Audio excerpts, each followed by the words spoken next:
We're continuing our World War II series, and remember we've ditched the century part and just focusing on month and year. So today's date is June 1944, or 644, the D-Day landings.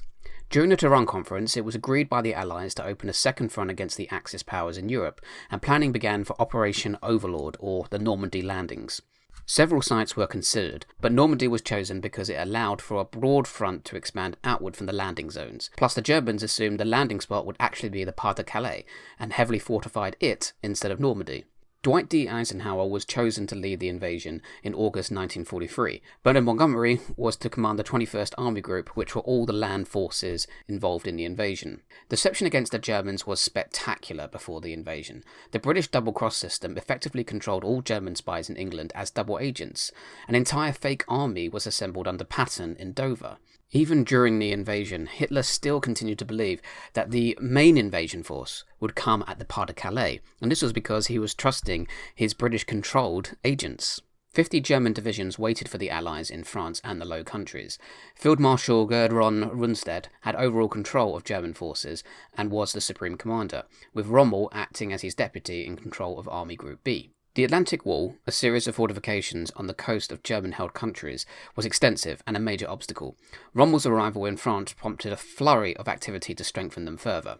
What the weather situation would be on the day was a massive concern, and if it had bad weather, it could have delayed or cancelled the invasion entirely. Originally, the invasion was scheduled for the 5th of June, but bad weather delayed it for 24 hours. On the 6th of June, the naval bombardment began to soften up the defences, along with bomber sorties. Pathfinders were the first Allied troops to land in France, and following them came a wave of airborne troops tasked with capturing and holding vital causeways, bridges, and canal crossings.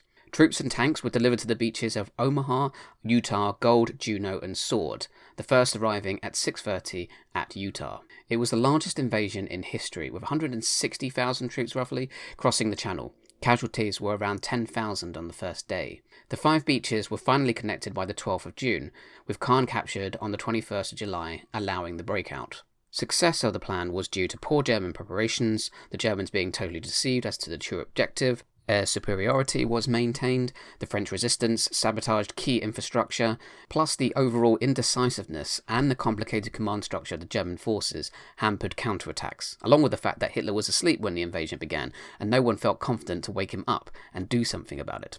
After D-Day, the breakout occurred during Operation Cobra on the 25th of July, and the war on the Western Front truly restarted. To remember this date, let's take Hitler on the beaches of Normandy, building a terrible sandcastle.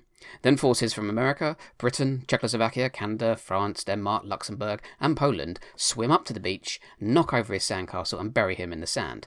Then they start building their own sandcastles in the shape of the date, 6 and 2 4s. June 1944 or 644, the D-Day invasions take place.